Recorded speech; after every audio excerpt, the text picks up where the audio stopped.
Right. Hello, everybody. This is absolutely amazing. Sorry if anybody's had to come in from in this lovely sunshine to take part in this, but we won't keep you too long. This is a conversation on women in theatre, and it's part of the 4th annual Women on Tap festival. We're a beer and arts festival, if you're not familiar with us, and we've gone fully virtual this year for obvious reasons. And we've got 19 events in total. We're running right the way up to Sunday, so have a look at the website if you want to have a nosy and see what else we're doing. But for today, this is our Women in Theatre session, and we've got a fantastic panel of amazing women here to talk about all sorts of things, hosted by Rachael Halliwell. Thank you, everybody, for coming on board and getting involved today. We have muted everybody. It's just literally because of the amount of people, which is fantastic to see you all. It just makes the sound quality impossible unless you're otherwise muted. So the panel are the only ones that are not muted. We're going to run for around about an hour. And if you have any comments, feedback, questions, do post them in the chat facility. Hopefully you've spotted that by now. If not, you should be able to see a chat button at the bottom of your screen. You can watch what other people are saying and post your own questions in there if you wish. We can't guarantee that we can cover everything, but we'll keep an eye between me and Paul Cooper, who's also on this call, and see if something particularly pertinent pops up that we might throw in there. Otherwise, if Rachel's happy at the end, she may well give you an opportunity to follow up in some way afterwards. And just to say that the opinions shared here are the opinions of the individual panellists. They're not representative of any affiliated organisation. So let's all get into the discussion. And without further ado, I'm going to hand you over to Rachael, who's going to introduce her panel today. Thank you. Oh, thanks, Rachel, and thanks so much for asking me to do this. It's a real pleasure. For anyone who doesn't know me, I'm a writer and theatre maker. I'm from Harrogate. I've massively attached to the theatre. I've been supported for years by them, which is fantastic, and their amazing team. So without further ado, let's introduce you to our fabulous panel. So I have Phoebe Ophelia. And Phoebe is a fast emerging artist based in Yorkshire. You know, she's been performing and making and practicing her art since 2014 as a mover, a musician, a storyteller, nationally and internationally. She would have been performing her Arts Council supported sellout show, Finding Folk, at the theatre last night, but unfortunately that didn't happen, but I'm sure she'll be able to talk to us later or give us any links to see that show in the future. And yeah, I can give you the dates for that, when that will happen at the theatre, but hopefully she's got a tester or a teaser that we can see to whet our appetites. We're also joined by Linzi Tate, who is Harrogate Theatre's own marketing and communications guru. She trained in contemporary theatre at Leeds Beckett Uni and has worked with Leeds City Council in planning and delivery of arts and events, and at the Carriage Works doing programming, marketing and education. So another warm welcome to Linzi. We also have Aliki, who is an actor, writer and translator. She's been published by Oberon with her version of, I think it's Marula. I hope I'm not getting that wrong. Her smaller scale experimental work has been seen at Emergency and other festivals, and she's founded the Lancaster branch of Theatre Uncut and helped found the Lancaster Fun Palace Community Festival. Aliki would have been at Harrogate with the show 666 Comments, which is a show based on an internet comment thread. But again, we can talk about that, and that show has been rescheduled for later in the year. Also joining us is Donna Rutherford. She's been creating theatre and video work since 1990, crossing the roles of writer, performer, video maker and director. She's from a live art background and has developed solo and collaborative projects in the UK and abroad. And she would have been at the theatre with her show Lullaby as well, but again that's been rescheduled, so it's all good. Last but not least, we have the lovely Leo, who is a photographer and youth worker, and she focuses on social impact and youth development. She's photographed various theatre productions and is working on an ongoing creative project titled Working Women, which focuses on redefining social impact through women's creative pursuits. That's something that I've been involved with. I joined and was interviewed Leo for part of that project, which was fantastic. And Leo's also taken pictures for me, both headshot profile pictures and pictures for my show Connection, just so people know. So welcome everybody, and welcome everybody who's come along to join us. It's fantastic. We're really thrilled. So I thought we'd just start off with some depressing stats. Why not? These were all posted on the Facebook page, but just so everyone, we know where we're starting from. We can only go up, hopefully. So only 31% of artistic directors are women. There were no new writing prizes awarded to female playwrights in 2018-19. And that's the WhatsOnStage Awards or the Oliviers. Only 10% of theatre critics are female, and only 27% of university professors teaching theatre and drama are women. It gets better. A recent study has indicated that since 2012, the gender gap has become even bigger. So I suppose the first question, and the big overarching question of the whole thing, is, does British theatre have an institutional problem with sexism and with gender inequality? If we can start with Linzi, just from your sort of perspective, let's start from the bottom and we can only go up. If you can kind of give us an example in your area of, your own experience of inequality and how you've kind of handled that. I think that maybe a lot of that problem is linked to the lack of women being involved in creative decisions. I've definitely experienced that myself, being left out of the room or told not to come into the room. And when you feel passionately, I'm sure all women in work will know of this experience. When you feel passionately about something, you're seen as aggressive. Mm. So that when a woman comes across like that, she isn't heard. That's been sort of my experience within that side of things. So I think that has a massive impact on women playwrights not being found. If there's no women who are commissioning, then maybe women's stories aren't relevant to the commissioner and therefore aren't produced. Yeah, no, undoubtedly, without question. Or the women, if you're allowed in the room, are expected to take notes or make tea, which I'm sure all of us have had experience of. Aliki, over to you with your thoughts and experience on this. I think the first part of the answer is, of course, British theatre has an institutional sexism problem, because every institution in the world, in every country, has that problem. We have a patriarchy. I kind of want to talk about I want to talk about one very specific thing, and I'll get back to some others later. But I have this wonderful postcard here, and I don't know how well you can see it. It's by Posey Simmons. Can you read it?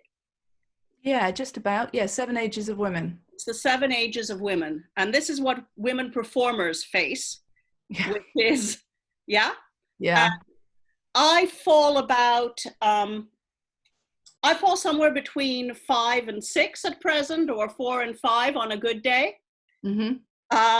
So I'm making my own work now. And part of the reason I'm making my own work is that there was absolutely nothing but somebody's old mum, maybe, or if you were lucky, a bit of cross-dressed Shakespeare that you could do. It's just terrible. I mean, dearth of women playwrights leads to dearth of interesting roles for women. Agreed. Undoubtedly. In terms of my experience as a writer, I don't just want to write plays about, women being miserable and wearing cardigans. That's just not how it's going to happen. But Phoebe, it'd be great to hear your kind of thoughts on this. No. Oh, can you hear me? We can hear you, my love. I've never done this before, so it's really strange. So I think from my experience, because so all of my work is kind of based around folk music and traditional music and dance. And so a big thing for me actually happened recently. I was doing the show at a folk festival, just a small festival, and I was in contact with the man who was in charge of organising it. And it was just the worst thing ever. He was like, I was, he was like, oh, what do you need? And I was like, oh, have you got these lights? Have you not? And then he was like, oh, you're making it too complicated. So every time I was kind of making how do I say, making the decisions on it, he would kind of shoot it down. And I think part of it was because I'm young, and another thing that I'm a woman, and it's quite I guess it's quite traditionalist as well still, in that scene. Often when I work with my partner as well, we have a duo musical act, and we do some of these more traditional festivals. He's often the one that's addressed, rather than it being to me. Mm-hmm. And sometimes on purpose, I've answered the question that wasn't directed to me, but then it's always directed back to him. So it's interesting, from a traditional music, folk music kind of, it's still very it's still very prominent in that scene, I think. Yeah It's really interesting to hear. It's like the sort of, I suppose, in terms of thinking about folk music, the sort of Kate Roosbys, the Unthanks are the kind of prominent female players, but yeah, they're still in a minority in that section. Yeah. Donna, can we bring you in and have some of your thoughts, please, on this? Yeah, sure. I've always made my own work, written and performed, and brought other performers in, and coming more from a sort of live art background. So I guess I was purposely doing that so I wasn't kind of waiting to be asked to do something or to find a part. I know, agreed. I definitely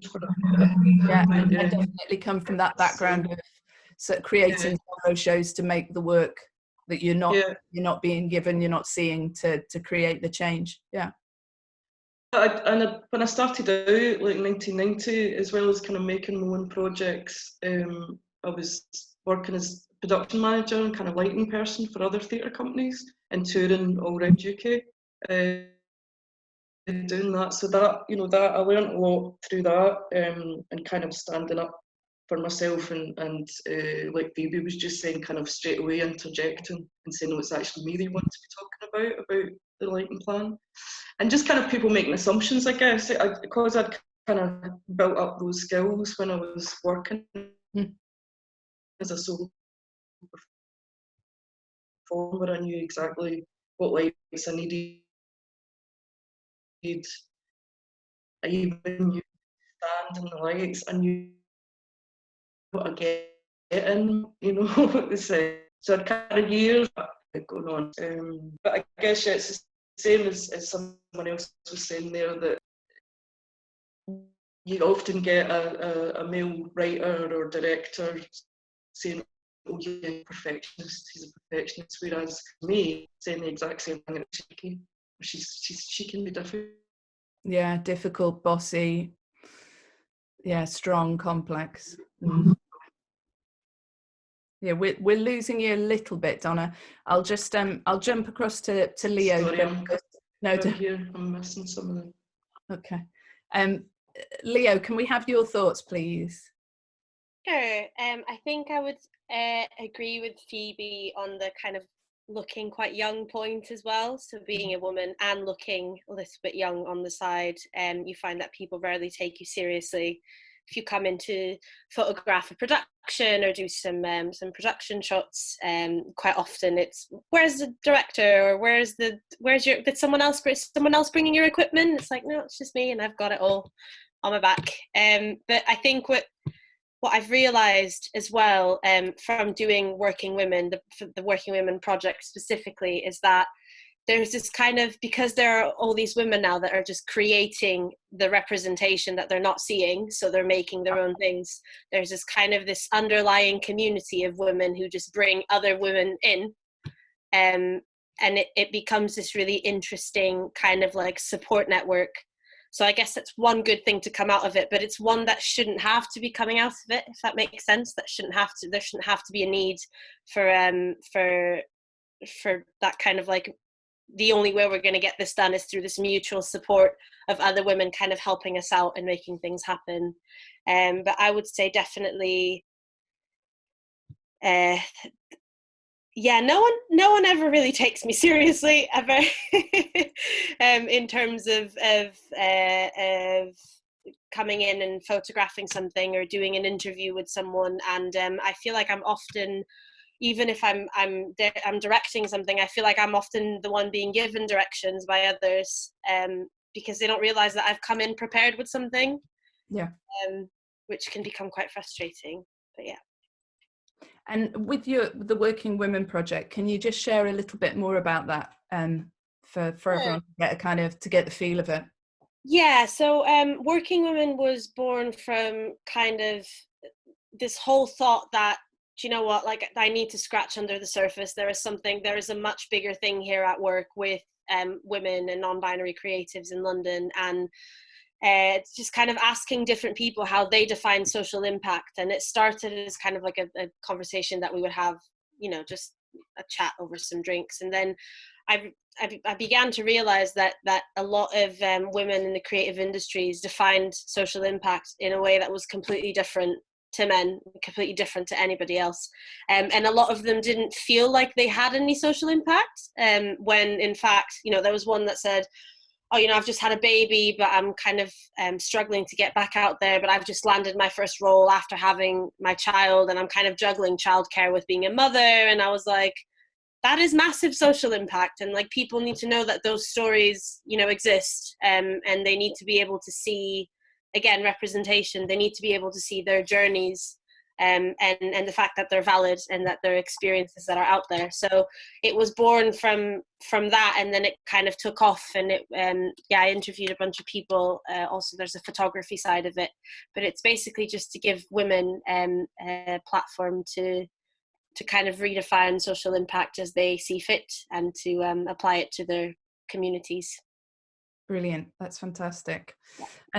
So I think if we just jump onto a kind of, it's a sort of, not a similar question, but it feels like it has to be raised after it happened in the Commons this week. So the watch your tone in a professional situation, it's actually flabbergasting in ways that's still, it amazes me that you can be a doctor and you can be an MP and you can be working on the front line, but because you're challenging, very politely challenging an opinion, you're told to watch your tone. So I suppose what I would say is, I'd like to kind of, again, share thoughts from the panel, share their kind of experiences of how they've kind of can handle that challenging, sort of how you can challenge, how you handle that behavior. So Aliki, if we start with you.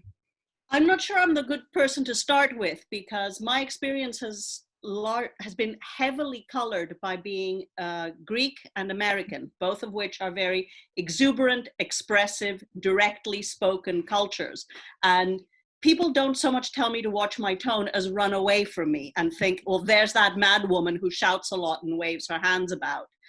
And I think that has a lot more to do with culture than it does with gender. So I've never been told to watch my tone, but I have seen people's eyes sort of go. But it's fascinating to hear that, though, from your perspective. That's brilliant. Phoebe, what about you?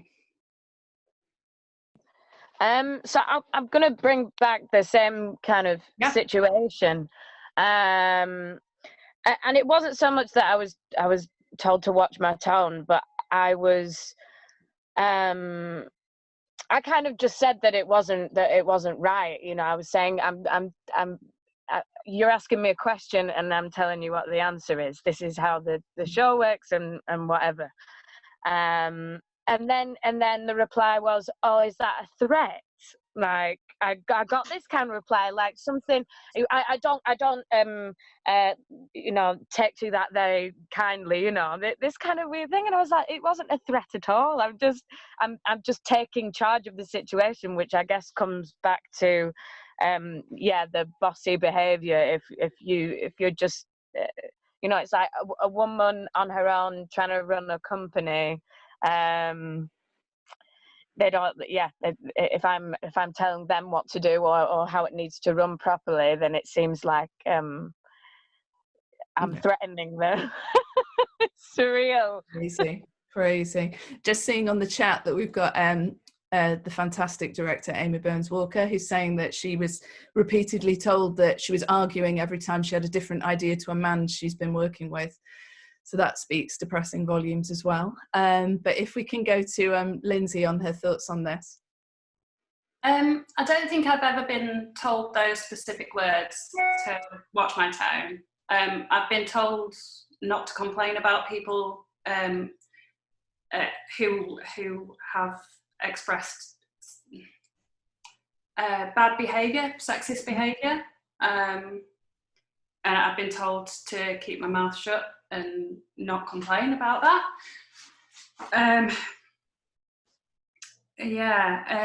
But I've been called bossy a lot in my working life, in my home life as well.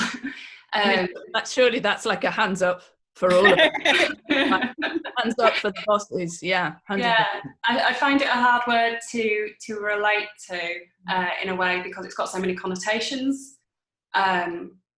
Yes, I am forthright. I will say what I mean and what I want. Otherwise, I wouldn't be successful at what I do or in my life, as far as I can see. Exactly.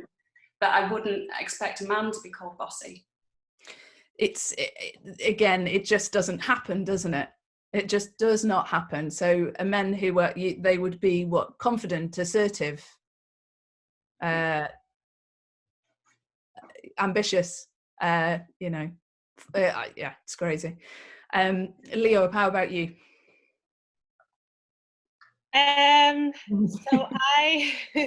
my mom's actually watching this right now. She's here, and I was raised by that's the only person who's ever told me to watch my tone that I listen to. Yeah, because because she's my mom. But it's I work with my job at the minute. I work with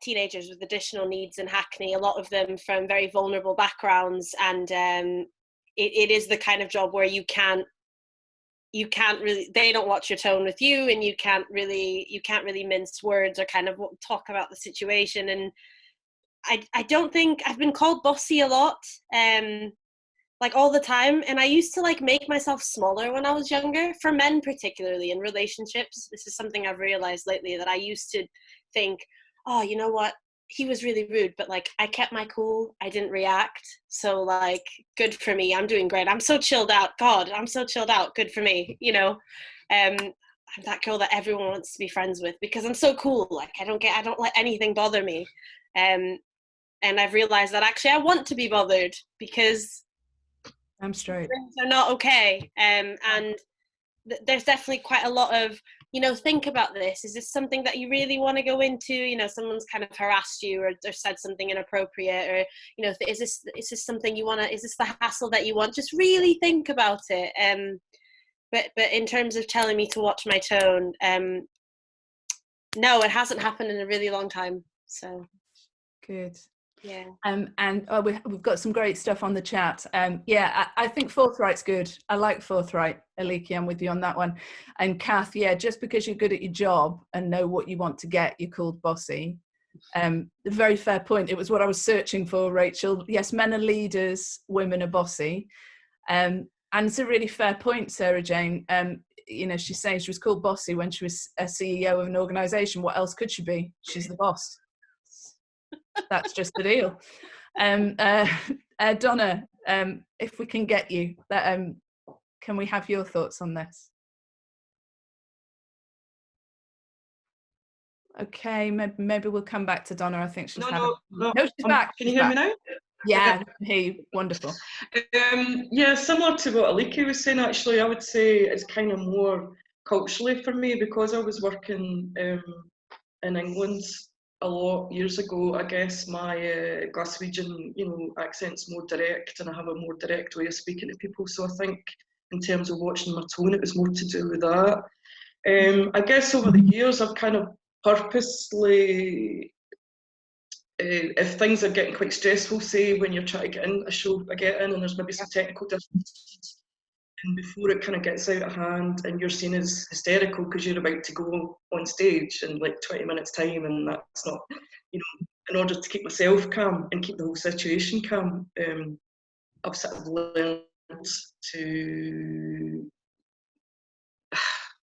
just speak in a certain way and not be viewed as hysterical. Sometimes that, sometimes that's the thing, isn't it? Even someone doing that.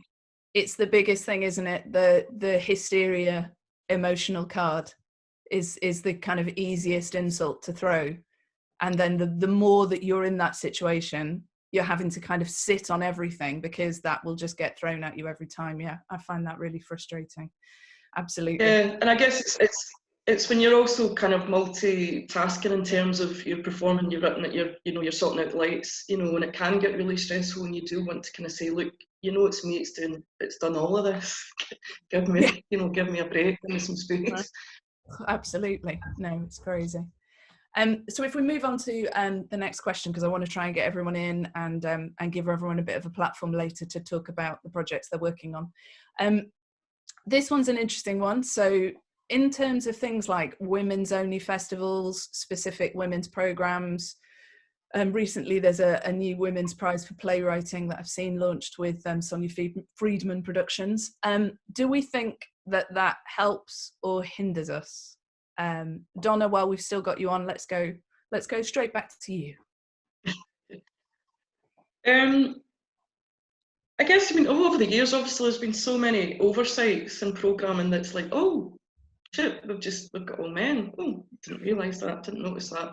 So why not create sort of full female programmes? I know with my own piece, Lullaby, that I was going to be doing in Harrogate on Saturday, when I was first making that and sort of trying out some different audiences, I purposely took it to a film theatre where it was mixed. It was all, the Lullaby, very briefly, is all about middle-aged women who haven't procreated. That's fab. And I did it twice, and I did it with a mixed audience, male and female, and then I did it purposely at the Women's Library and selected to make it all female. And it was just interesting, the different depth of post-show conversation. We had post-show talks with both events, and I purposely did that to kind of see what the difference would be. Fantastic. Linzi, from your perspective, what do you think? I think we're still a long way off equality. Women are paid less. Women there's not as many creative artistic directors who are women, and that, all those statistics that you mentioned before. So I think it's currently a necessary thing to make those people who are making those decisions actually click on to, we need to give women a platform, we need to give women this progression in their careers, to get a level playing field maybe in 20 years' time, so that we're developing women especially, so that they can then develop other women. That's what I've experienced in my career. Everyone who's given me an opportunity has been a woman. I've been trained by women. I've been employed by women. I've been managed by women and mentored by women. I think for me personally, thankfully, I've had a bit of both. There's been a lot of fantastic women in there. I mean, big shout out to Paul Cooper, at Harrogate Theatre now, who's a huge kind of mentor and advocate, I think, across the board for everyone, but is really supportive of me and all the women on the panel I know as well who are involved with him, definitely. Right. Yeah, just him though. Phoebe, what do you think in terms of your stage at your career, kind of what your perspective on women's only events are? Yeah, I recently actually put on an event called Women Who Dance, and it was to fundraise for my show to go to Edinburgh this year. So that's not happening, but the event was I curated a program of dance artists, spoken word artists, but the only theme was that they all had to be women, and there was something really powerful about it, and I was kind of the host of it, and everything that I saw, I was just like, wow, it's such a celebration. And as much as I love to see male dancers or male performers, like this really had a special, I felt like everybody just let go, you know. It was a good chance for women to express themselves, but also that many men were there and could connect with it. They didn't feel out of place, because I also think that female performances and programs are accessible, you know, and are accessible for both genders or anyone, you know. So from my experience of that, I think it's a fantastic celebration to have only women events, and the more of them, the better. You know? Yeah, no, absolutely. And male events as well. If there was all male event, I would be very interested to go to that for sure. It's the strength of both genders. And the strength of the work. No, definitely. Yeah. Aliki, what about you? Well, there's a question that's been raised in the chat that I'd like to take up, which is why would you feel that women-only schemes might hinder? And I think that first of all, I don't think they do. I think I agree with everything that everyone has said about developing women and empowering and celebrating women. Yeah. But there's a risk, and you see it in every art form, that there's a kind of ghettoization. You know, a show with 5 men in it is a show, but a show with 5 women in it is a women's show. And there's a fear maybe of alienating a male audience. There's a degree of internalized sexism. Also, you might not invite a male friend to come to a women's festival with you, for example. Yeah, true. And all of that, I mean, I do think these things are enormously helpful, but we're a long way, as Linzi said. We're a long way to go yet, and that kicks in, that ghettoization of female work. I think as well, absolutely. Alice has raised a great point in the chat as well, that women's work becomes kind of niche, becomes sort of other. I mean, aside from the fact that, statistically, 50% of tickets sold are purchased by women, if not more. I think it might be slightly higher. More, but on a baseline, it's like women generally are the ones buying the tickets. I'm not saying that means that the programming shouldn't be diverse, but there should be the opportunity for them to see true reflections of the situations, characters, and challenges they face in life, which I think is across the board for most men when they go and see plays. But here we go. Over to you, Leah. What do you think? I think this one's probably the one I have the least to say about.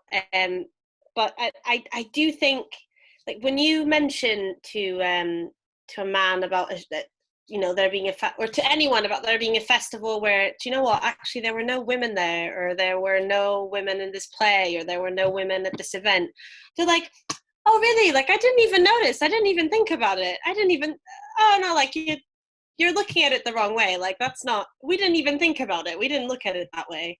So I think for me there's something quite powerful about the deliberate decision to just have women do something, because so often it's the kind of like, oh no, we didn't even look at that. No, like it's all in your head, you know. So I think the decision to have something that is just women, and maybe this is me on a more like vengeful side, I don't know, but I feel like there is quite a lot of power in doing that.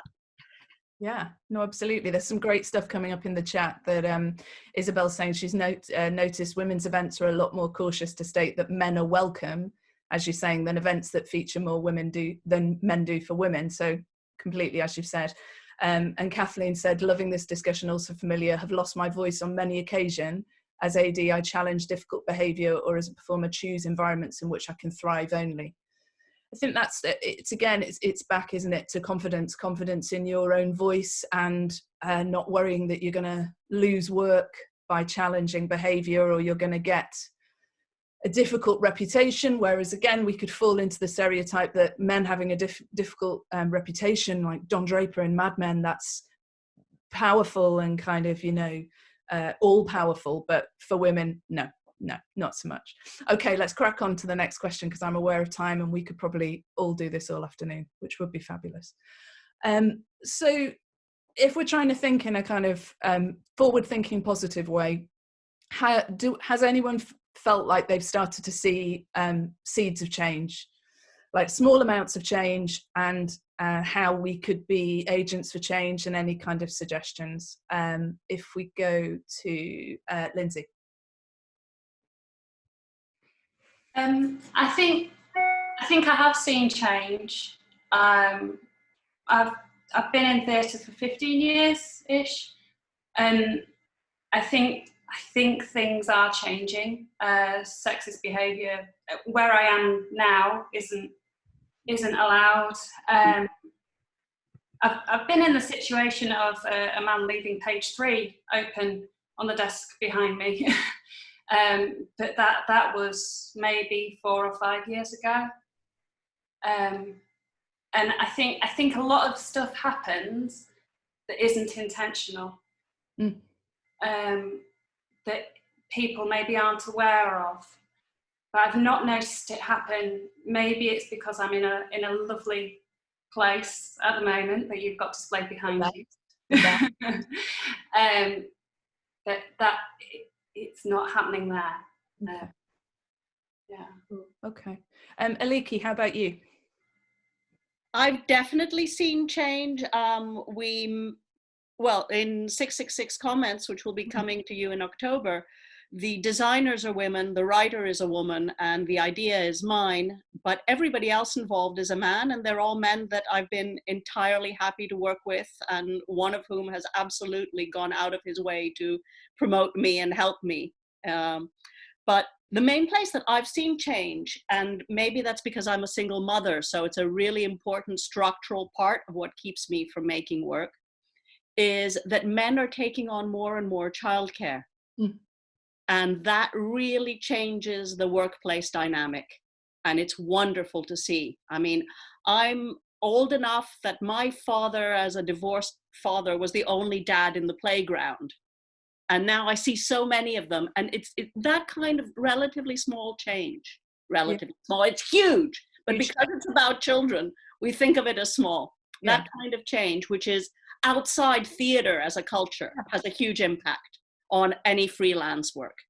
No, absolutely. Brilliant point raised. I'm just going to dip into the chat. The lovely Paul Cooper has just dropped in with, I think a lot of my decision making has been informed by a fortunate career path, working 10 years initially in stage management teams predominated by women, and on productions and organisations led by women.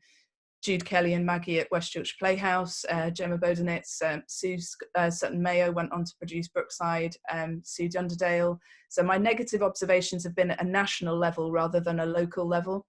Definitely seen horror stories dipping into the commercial sector and having more of an eye on that London. Yeah, I mean, there could be books written about that, but we'll go on to that at a different stage. Phoebe, let's hear your thoughts.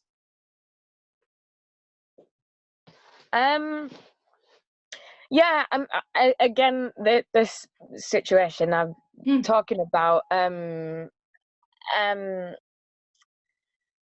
I guess it was a big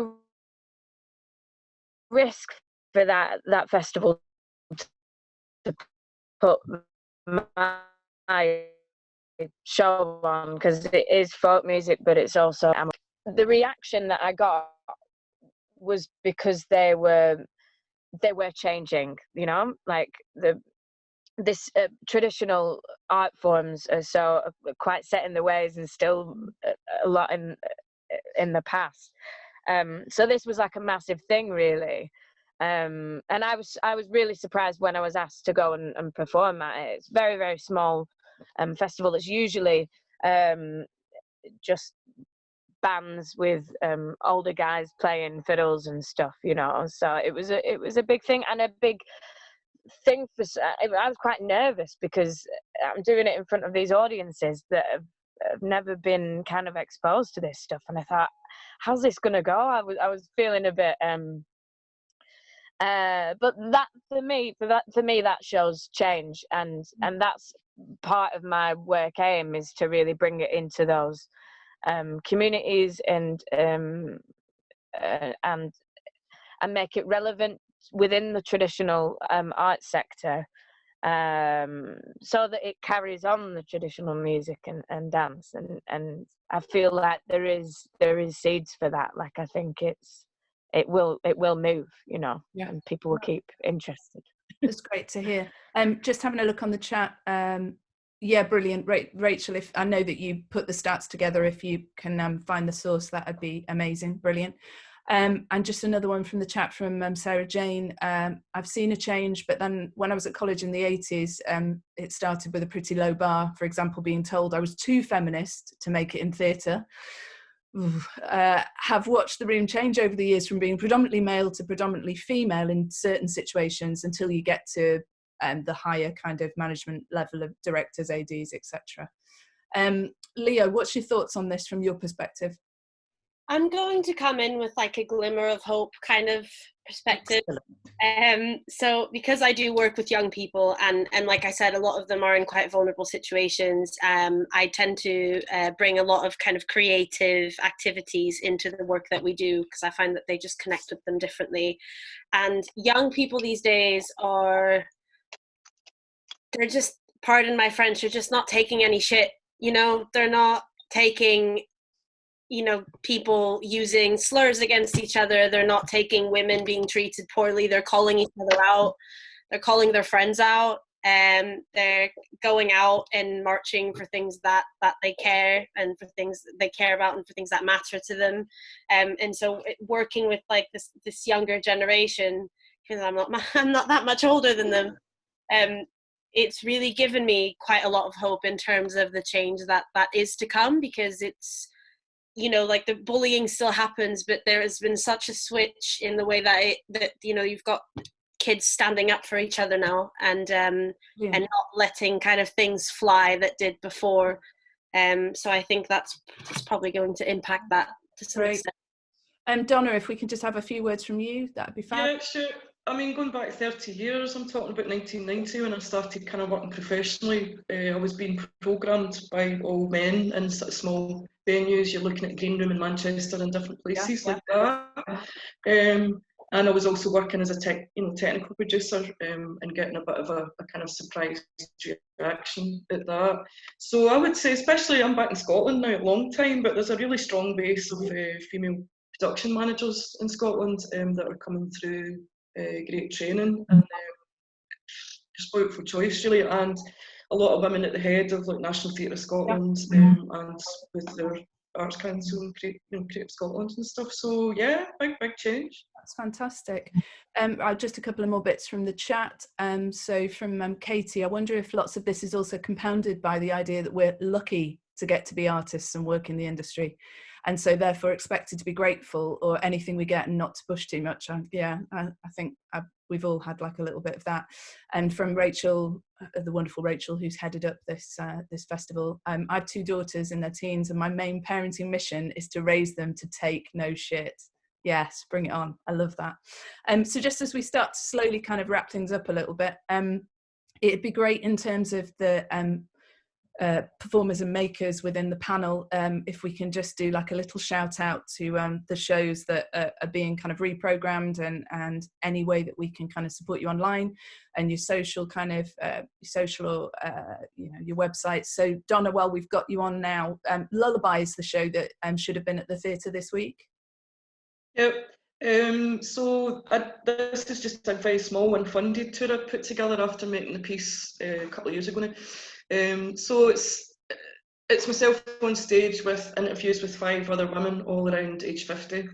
My work is always coming from personal storytelling, so it's kind of what position I'm in. So like the project Kin I made 10 years ago was about middle-aged children and their ageing parent, and how you negotiate the shift in your relationship there. So this was kind of just an awareness of myself and lots of female friends who have kind of reached menopause, and physically it's not going to happen now, and it's not about infertility and stuff like that. That's a different subject. It's just like, oh shit, I forgot to have a kid, or it was never on. So you've got kind of 5 other women's perspectives and myself kind of filling in there, but a lot of humour in it as well. So it's about that kind of shift, and children used to be part of a family, now they're the kind of centre of a family, and kind of you've not achieved anything until you've had a child. So it's kind of looking at that, and a lot of reference to sort of over the years, kind of looking at different centuries and stuff of where a child was. That sounds great. So, and looking on my notes, I can see that Lullaby has been rescheduled to the 13th of November at Harrogate Theatre. So, hopefully there'll be, fingers crossed, we've all got to think positive that we'll be up and running in some form or another by then. So that's fantastic. So Phoebe, your show, Finding Folk, which I can see had a couple of sellout shows in a couple of Yorkshire venues last year, was it? I got my first Arts Council grant last March to create the show, and then perform it at 2 theatres. And from the success of that, I then got a tour this year that was all planned. Thousands of flyers were made. And it was also selected to do a run at the Fringe this year, which was going to be really exciting. But these things seem to have shifted, which is a positive thing, and it keeps you going through it. But so the show it's me, and I play music in it. I sing, and it's about my relationship with folk music, in particular percussive step dance. And a bit of my past story and growing up in Lancashire, and there's a big the main theme running through it is about mental health. So I have a conversation where myself and my mum talk about my dad's passing, and these kind of quite like difficult things to discuss, but how music and dance brings us out of those situations. And brilliant. And I can see that Finding Folk, fingers crossed, is going to be on back at Harrogate Theatre on the 27th of October. And Aliki, your project 666, if you can just give us a really brief kind of overview of that'd be fantastic.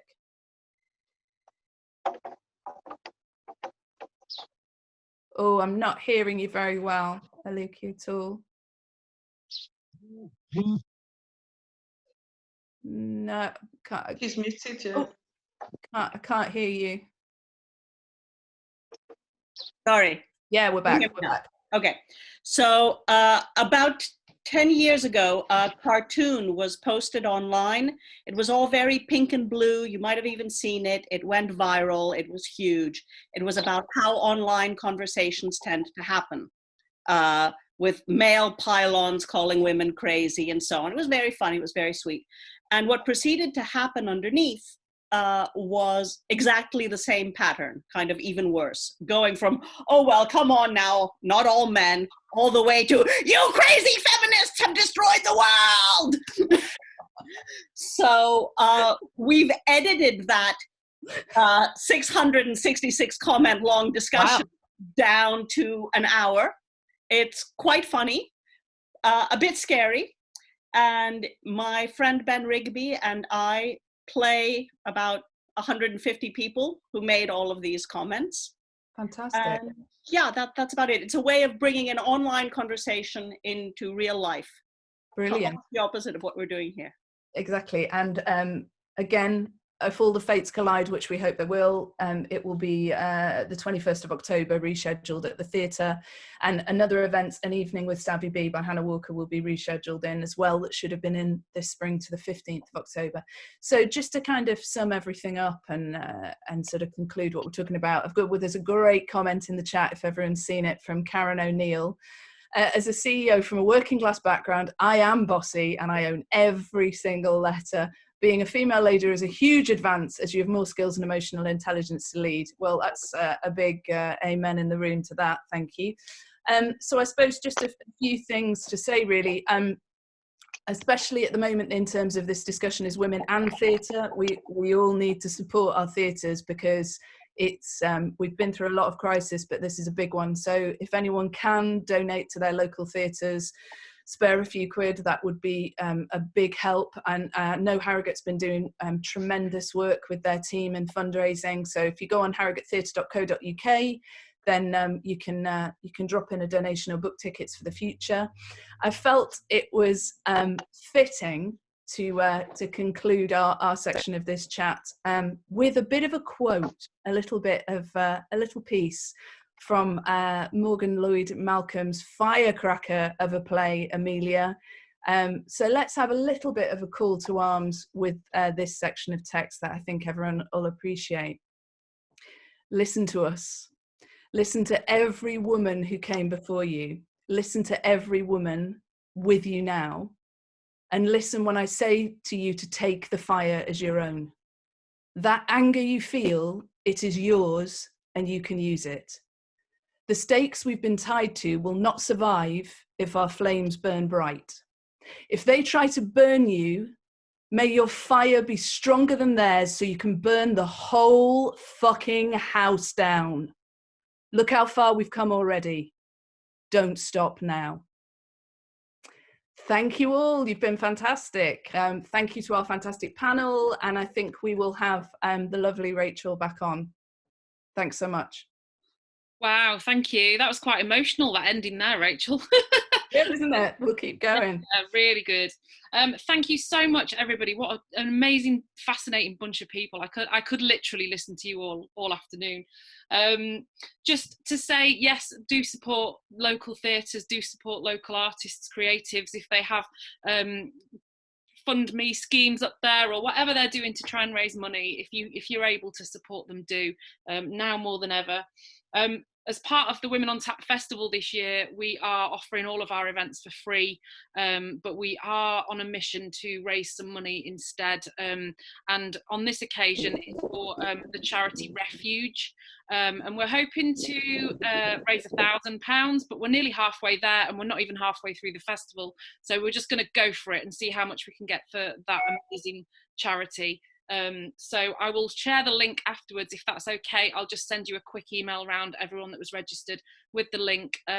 The sources of the data, Katrina, bear with me on that. I was Googling a load of stuff to put the descriptions together, and I will dig out your email address and come back to you on that if you can just leave that one with me. And just all there is left to say is thanks again, and have a look at what else is coming up through the next few days, and I hope to see you all again very soon. Thank you very much, everybody. Thank you so much.